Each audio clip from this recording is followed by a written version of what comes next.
మనకు సిరిసిల్ల నియోజకవర్గం నుండి ఒక కాలర్ లైన్లో ఉన్నాడు. తను ఏం చెప్తుండో ఒకసారి చూద్దాం.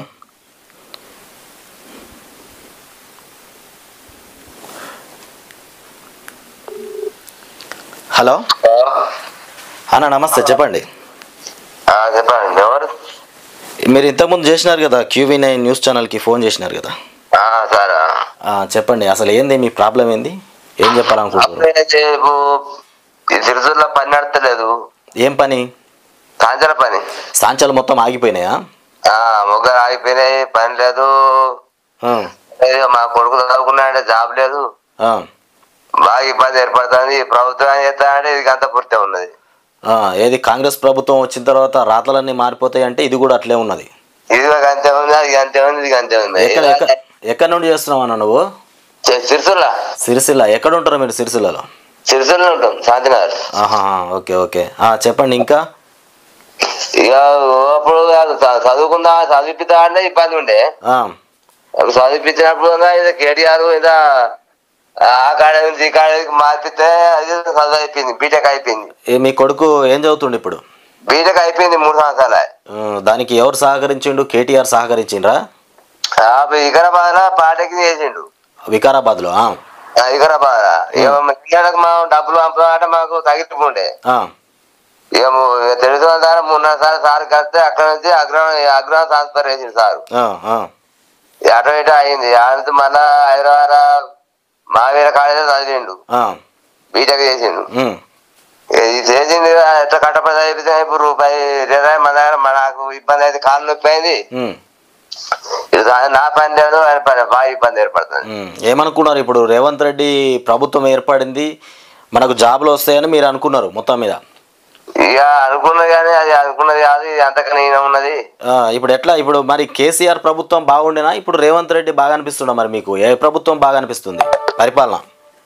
ఇక ఊరు ఆయన తింటారు కానీ తినే చేస్తాడు కావాలి కదా. అవునవును, తినటోడు ఎవరు లేడు. నీకు పిల్లం పిల్లడు, నాకు పిల్లం పిల్లడు కానీ చేస్తాడు కావాలి అట్లా.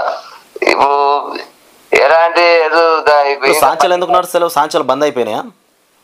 మాల్లాగా ఇందులో కేటీఆర్ చీరలు ఉండే, చీరలు నడిచినాయి, బతుకమ్మ చీరలు. అవునవును, కేటీఆర్ ఉన్నప్పుడు బతుకమ్మ చీరలు నడిచినాయి. అది రావని చెప్పిండు కేటీఆర్, రావని చెప్పిండు డైరెక్ట్. ఇప్పుడు ఆగిపోయినాయి ఇక. అంటే అవి ఎన్ని నెలలు నడిచేటి బతుకమ్మ చీరలు మీకు పని? 6 నెలలు నడిచేది. 6 నెలలు బతుకమ్మ చీరలే నేర్చేవాళ్ళు. 6 నెలలు నడిచేది. ఆ తర్వాత మన ఏదో టెండర్ మాలు కూల్ బట్ట ఇదని నడిచేది అట్లా. కూల్ బట్ట అని అది నడిచేది మళ్ళీ కొన్ని రోజులు. ఇప్పుడు ఆ పనులన్నీ బంద్ అయిపోతాయి, ఆ చీరలు రావని చెప్పేసిండు కేటీఆర్. చెప్పేది మన ప్రభుత్వం వాళ్ళు ఇయ్యారని చెప్పేసింది అట్లా. మరి ఇప్పుడు ఏమంటారు? మీరు ఏం డిమాండ్ చేస్తారు రేవంత్ రెడ్డికి? రేవంత్ రెడ్డి ఏం డిమాండ్ చేసే ఉంది? అసలుకే దిక్కులేని ఇంకా కొత్త ఏమి ఇస్తారు సార్. కానీ కరెంట్ ఎట్లా ఉంటుంది? కరెంటు విషయం ఏమన్నా చెప్పారా?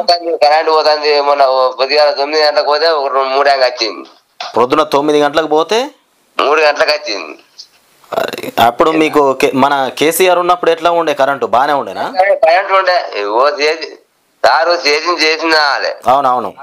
ఈ పార్టీ కాదు, ఆ పార్టీ కాదు, ఇలా కాంగ్రెస్ కాదు, బీజేపీ కాదు, ఏదైనా మంచి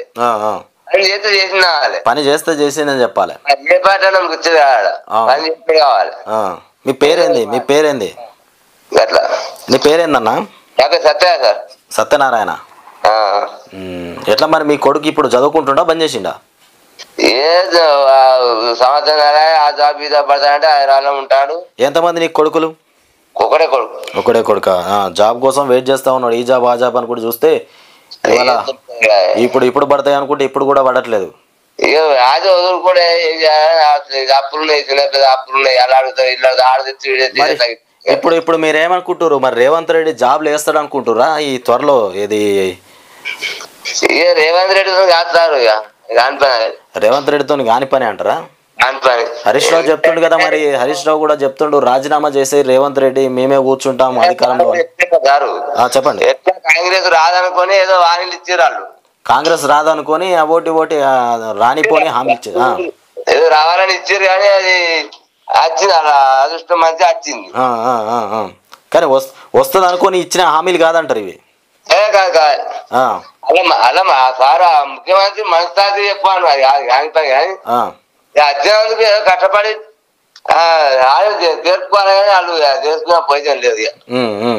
వాళ్ళని ఎదురుస్తానికి మనం పెద్ద రాయకుండా కథ కాదు కానీ పూర్తి ఏర్పడుతుంది. మనకింత చిన్న హక్కు ఉంది మనకు మనం పుట్టినాం కాబట్టి. అవునవును, మన తెలంగాణ రాష్ట్రంలో ఉన్నాం కాబట్టి మనకు ఇక ఏం చేస్తున్నా అనేది ఆడుతున్నా వేరే అనిపిస్తాను, నాకు బాగా అనిపిస్తాను కదా. ఇంకా మీకు దివాళి తీసినట్టు అనిపిస్తుంది మొత్తం పూర్తిగా.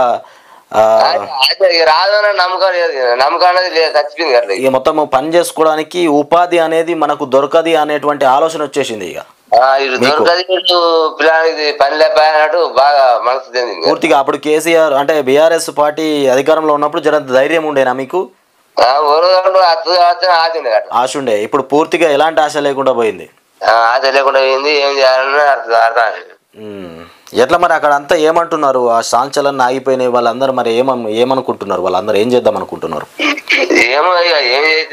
ఇప్పుడు చీరలు ఆగిపోయినాయి, చీరలు 6 నెలలు మీకు పని దొరికేది బతుకమ్మ చీరల వల్ల, అవి కూడా ఆగిపోయినాయి. ఏమనుకుంటున్నారు మరి అక్కడ ఉన్న వాళ్ళంతా? ఏం చేద్దాం అనుకుంటారు? ఇప్పుడు అనుకుంటారు చెట్లు చేస్తారు గవర్నమెంట్ సెంటర్. మీరేం కావాలనుకుంటారు మరి? రేవంత్ రెడ్డికి ఏమన్నా అడుగుతున్నారా మీరు? రేవంత్ రెడ్డికి ఏం అడిగేది ఏముంది కాదు, మా కొడుకు చదువు తగ్గట్టు జాబ్ ఇస్తాం మంచి ఆది. ఓ మీ కొడుకు జాబ్ ఇవ్వాలంటున్నారా? అదే చిన్న జాబ్, ప్రైవేట్ ఏదైనా మంచిగా అట్లా, గవర్నమెంట్ అని కాదు. అంటే చెప్పుకునే పరిస్థితి అట్లా, అప్పులంటే ఎక్కడ ఉంటుంది అట్లా. ఇల్లు ఉందా మీకు? సొంత ఇల్లు ఉందా మీకు? డబుల్ బెడ్రూమ్ వచ్చిందా? ఈయన ఉంటాను కాబట్టి ఉంటాను కదా, అది కదా. ఇంకా ఊళ్ళో ఎదురుగా ముచ్చరు కాదు, నా సొంత మ్యాటర్ కాదు అది. కాంగ్రెస్ కాదు, ఏ పార్టీ అనే కాదు, అది చేతి చేసింది అని చెప్పాలి కదా. ఇప్పుడు ఏది దిక్కు సోదరులు ఉన్నారు జనం అంత దిక్కు, జనాలంతా దిక్కు దోచక ఆగమైపోయినట్టుగా ఉన్నారు. ఇప్పుడు ఆగమవుతారు, ఏం చేయాలన్నా కూడా అర్థం కానటువంటి పరిస్థితి ఏర్పడ్డది ఇప్పుడు జనాలల్లో కూడా. నేత కార్మికులు అంతా ఇదే లెక్క, నా ఒక్క పరిస్థితి అందరికి అంతే ఉన్నది. టోటల్ సిరిసిల్లలో నేత కార్మికులు అంతా ఆగంలో పడి చెప్తారు అంతే, అంతే తేడా ఏముండదు అంతే. ఇక ప్రభుత్వం రాలేనా కోమ కొద్ది మరీ చూస్తారు. అవునవును, సిరిసిల్లను మొత్తమే కాంగ్రెస్ ప్రభుత్వం చిన్న చూపు చూస్తుంది మొత్తం. చూసినట్టే కాదు, అవునవును చూస్తుంది, మొత్తానికి దాన్ని పట్టించుకోవడం లేదు. మరి మీకు మరి కేటీఆర్ కూడా మీ మీద సానుభూతి చూపాలి. కేటీఆర్ ఇప్పుడు ఎట్లయినా ఎమ్మెల్యే అక్కడ గెలిచిండు, గెలుపొందిన తర్వాత అయితే తను చేసే పనులు అయితే చేస్తూ ఉంటాడు. ప్రభుత్వం వాళ్ళది కాదు కాబట్టి మంత్రి ఆస్తి మనం కలలేదు, ఎమ్మెల్యే ఉన్నప్పుడు కలిసినాం, అప్పుడు తాగలేదు కానీ మంత్రి ఆస్తి మనం కలలే, కథ కాదు. ఏదో ఇటు ఫోన్లో చూసి నీకు ఫోన్ చేసినా అంతే, అని చెప్పి ఆలోచన చేసిన అంతే. అది సార్. ఓకే ఓకే, సరే మరి సార్.